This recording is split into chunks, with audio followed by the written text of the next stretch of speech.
Hello, everyone.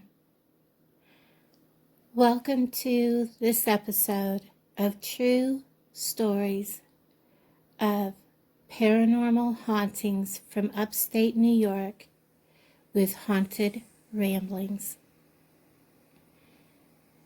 I did not get a crafting video out today because I just am not feeling well.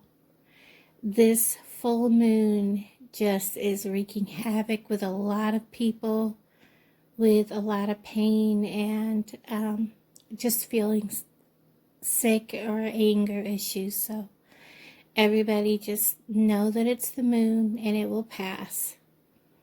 So on with our little story.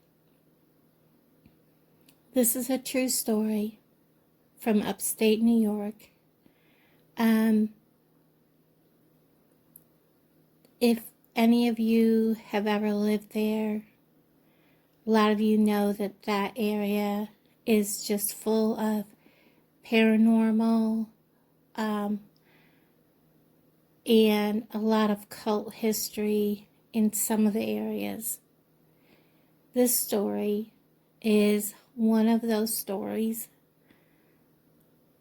of where there used to be cult activity. And we're just going to start with, we will call him Jake. He was a stone cutter, a blue stone cutter. And the family all thought he was crazy because many people have wanted this quarry, would go into this quarry, work it, and within a month leave with horrifying stories of strange happenings, of things coming up missing, strange animals walking up to them, of things touching them but nothing being there.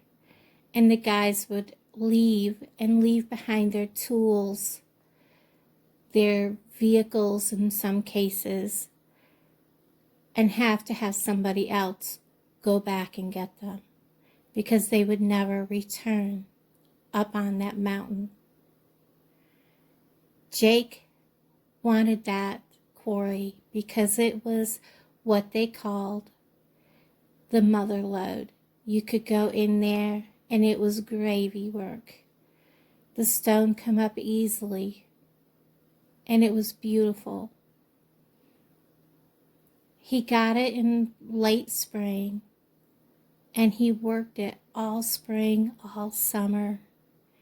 And he often would try to get others to come up there and work with him. Nobody wanted to. He would beg people and tell people, nothing's happened.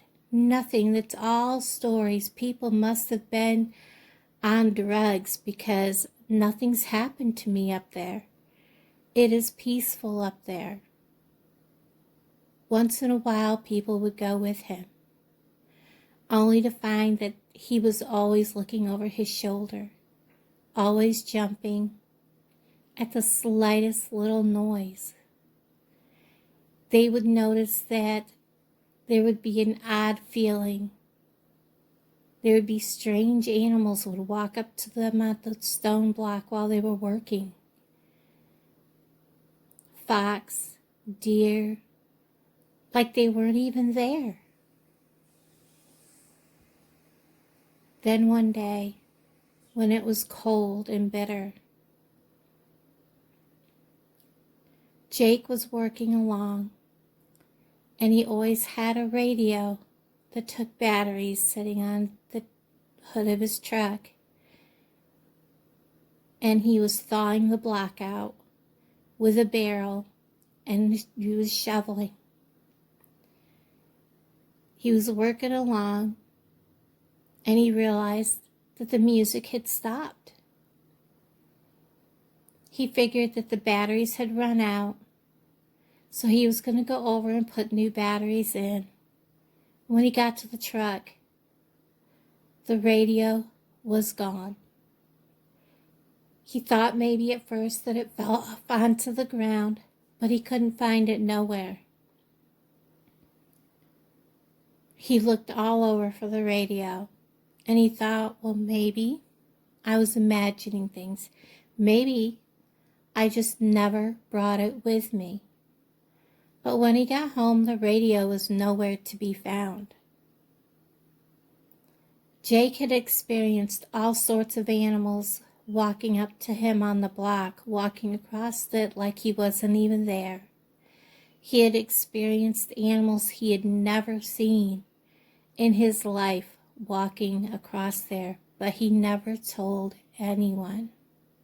He had heard sounds like he had never heard before, but he never told a soul. But the money was good, and he was stubborn, and he stayed. About a week later, after a heavy snow and a lot of ice, he was again using a barrel with a lot of wood burning to thaw the block, to thaw down through the snow, down through, to get to the block to thaw it out. While he was working, he suddenly realized there was music playing. Music from his radio. The same radio that had been missing a week before, that he never did find. The hair stood up on the back of his neck. He felt cold, not just from the weather, but from the inside out. A deafening silence grew all around him. He felt suddenly very sick to his stomach. He looked up from where he was working. He was thawing out some snow and ice. And there on the hood of his truck sat the radio, playing the same station that he always played. There were no footsteps to the hood of his truck. There were no other marks in the hood of his truck other than where the radio sat. He turned around to see if somebody was there. He yelled out, thinking somebody had to come and put the radio back, but there were no steps. He started to walk back towards the block, and between where he had just come from, the truck, and where he stood when he was working, there was a row of footsteps going across the block. Footsteps that walked from left to right, out across the block, out into the woods.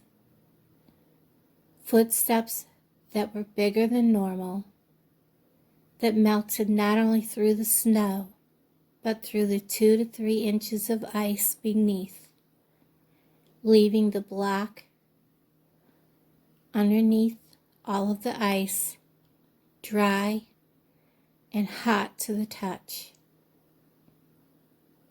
That was the day that Jake picked up all of his tools that he had laying handy, put them in his truck,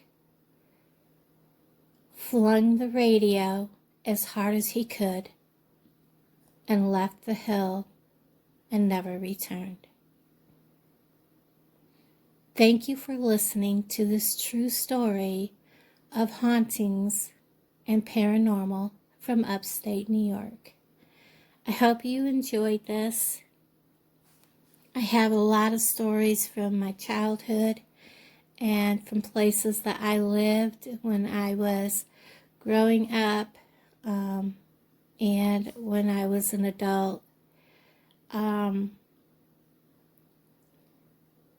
Unsure why that whole area up there is so full of paranormal activity the way it is, but I've lived in multiple houses that were not just haunted a little bit, but the activity was extremely, extremely bad.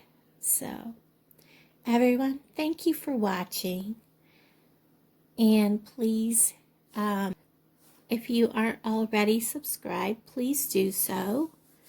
If you liked what you heard, please hit the thumbs up. And if you would please leave a comment below. I'm probably going to put together a few more stories. This is just, I haven't even written it down. It's just from memory. So, everybody, I hope you have a wonderful day. Thanks for listening, and take care.